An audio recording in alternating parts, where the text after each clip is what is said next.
सबसे पहले आपने कहा कि नमो तस् भगवतो अरहतो सम्मा संबुद्धस्स। नमो माने नमस्कार करते हैं, तस् माने उनको, भगवतो माने हमारे जो शारीरिक दुर्गुण, किसी भी मनुष्य के शारीरिक दुर्गुण क्या है? लोभ, मोह, क्रोध और ईर्ष्या, यही हमारे शारीरिक जो है दुर्गुण है। दुनिया का कोई भी मनुष्य हो, चाहे यहाँ रहे चाहे अमेरिका में रहे। अरहतो माने आर्य माने होता है सत्य, हतो माने जिसने मार दिया हो इसको। सम्मा संबुद्धस्स माने ऐसे सम्यक संबुद्ध को जिसने अपने सभी शारीरिक जो है दोषों का विनाश कर दिया हो, उसे मार दिया हो, उस पर विजय प्राप्त कर लिया हो, ऐसे सम्यक संबुद्ध को हम नमस्कार करते हैं, नमस्कार करते हैं, नमस्कार करते हैं। ये बात हमने 3 बार दोहराई। कौन सम्यक संबुद्ध? हमारे बगल जो पहली फोटो लगी हुई है, तथागत बुद्ध, ये भी हमारी आपकी तरह से पैदा हुए जैसे हम आप पैदा होते हैं। कोई भी दुनिया का मनुष्य माता पिता के संसर्ग से ही पैदा होता है, ये भी ऐसे पैदा हुए। तो इन्होंने सबसे पहले इस सारी समस्या के निदान के लिए जो है अपने सारे जो दुर्गुण थे उसको जो है त्याग करके समाज को एक नई दिशा देने का जो है कार्य किया। इसलिए हम इनको नमस्कार करते हैं, नमस्कार करते हैं, नमस्कार करते हैं। लेकिन इन्होंने अपने जीवन में कहा कि मुझे नमस्कार मत करना, अगर मेरे विचार अच्छे हों तो उसको जीवन में उतारना, अगर ये विचार अच्छे ना हो उसको छोड़ देना।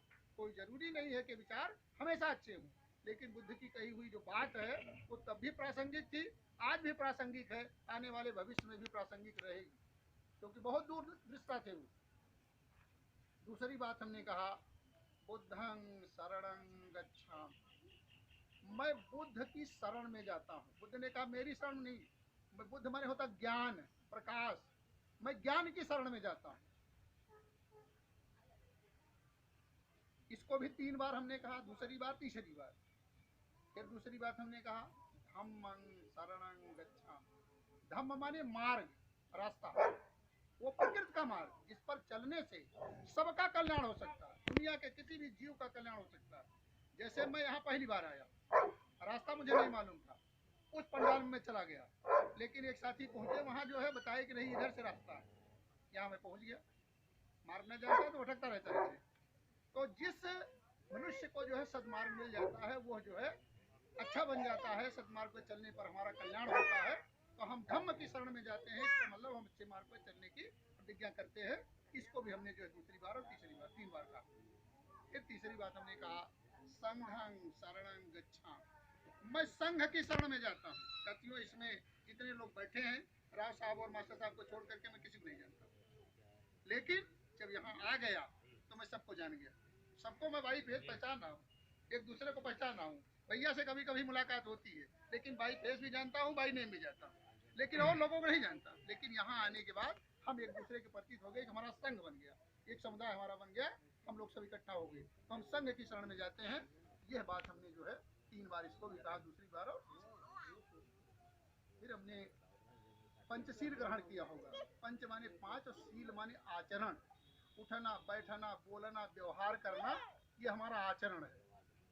जैसे अभी हमारी आदत क्या है कि हमको जो है फूल कैसे चढ़ाना चाहिए, दोनों हाथ से चढ़ाना चाहिए, लेकिन चूंकि हमारे बचपन से जो आदत हमें डाली गई है, एक हाथ को हम यहाँ लगाते हैं और फूल को ऐसे फेंकते हैं, ऐसे करते हैं। चूंकि इसको जो है ये दोनों हाथ नहीं होता है, कोई भी चीज आप किसी को ऐसे देंगे तो मिलेगी नहीं वो, और कोई लेना चाहेगा तो एक हाथ में मिलेगी नहीं। तो दोनों हाथ से देंगे तो उसमें श्रद्धा शामिल होगी, और दोनों हाथ से लेंगे बड़े आराम से वो मिल जाएगी। इसलिए हमको दोनों हाथ से ये काम करना चाहिए, संस्कार है। तो साथियों, क्या क्या संस्कार जो है मनुष्य के लिए जो है तथागत ने जो है बताया है, बुद्ध ने 5 संस्कार हमारे आप जैसे लोगों के लिए है, जो हमसे श्रेष्ठ हो जाए उनके लिए 8 संस्कार, और जो बुद्ध की तरह लोग हो जाएं उनके लिए 227 शीलों का पालन करना अनिवार्य है।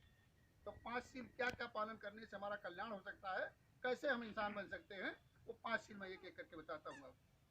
पहला आपने कहा होगा कि पाणातिपाता वेरमणि सिक्खापदं समाधिना, मैं बिना किसी कारण के किसी भी जीव की हत्या नहीं करूंगा, इसकी मैं सिर से पैर तक, सिक्खा माने चोटी होता है और पदम माने पैर, सिर से पैर तक मैं शपथ लेता हूँ कि मैं बिना कारण के किसी भी जीव की हत्या नहीं करूंगा। ये पहला सील। दूसरा सील, आदिन्न दाना वेरमणी शिक्षा पदम समाधि। आ माने नहीं, दिन्ना माने दी हुई। बिना दी हुई कोई वस्तु मैं नहीं लूंगा, इसका मतलब मैं चोरी नहीं करूंगा। इसकी भी मैं सिर से पैर तक प्रतिज्ञा करता।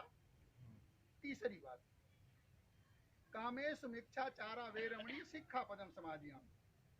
काम वासना के वशीभूत होकर, काम वासना हमको बनती कब पैदा होती है?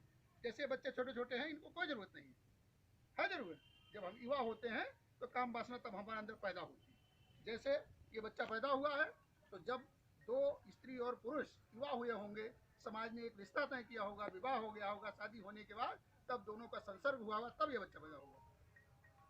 तो हमारे अंदर जब ये काम की वासना पैदा हो, तब काम की वासना के वशीभूत होकर के हमको ऐसा कोई कार्य नहीं करना चाहिए जो समाज के विरुद्ध हो।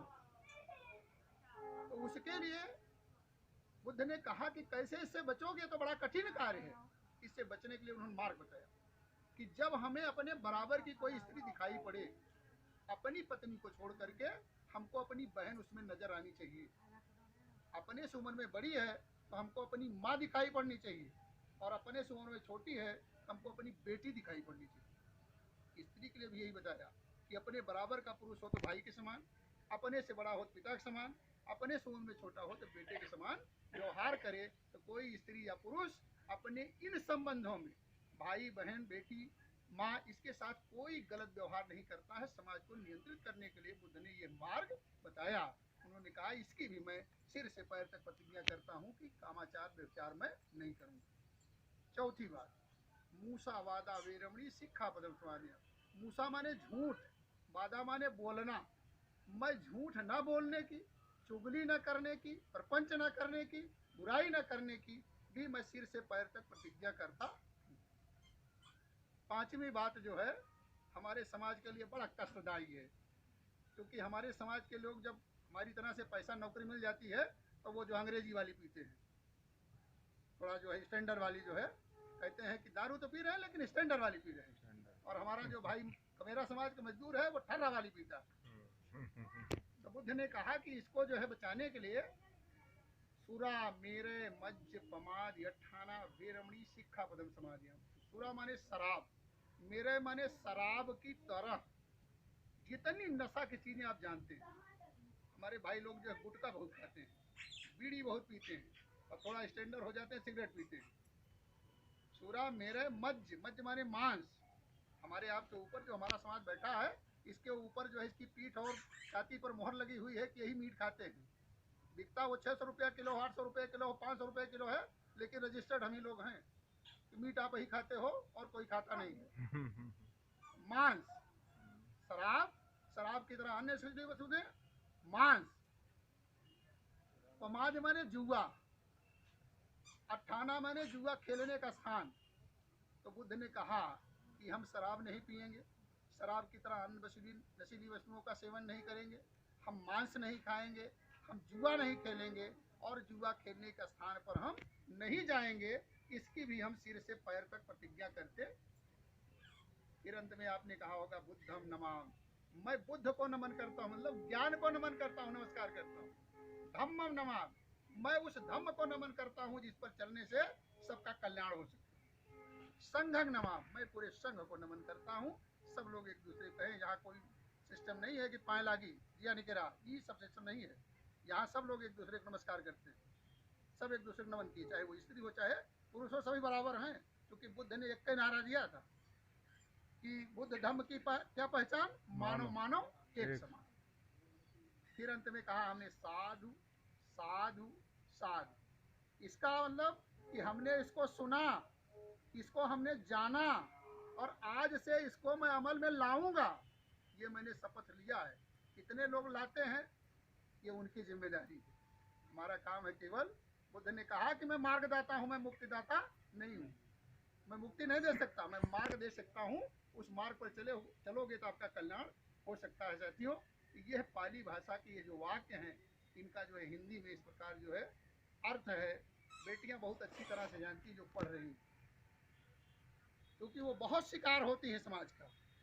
जब चलती हैं तो हमारे आप जैसे लोग जिनकी उम्र जो है उनकी मतलब बेटी के समान वो होती है, फिर भी वो छीटाकशी करते हैं। क्योंकि उनके दिमाग में ये चीज नहीं होती है कि हमारी बिटिया भी इतनी बड़ी होगी।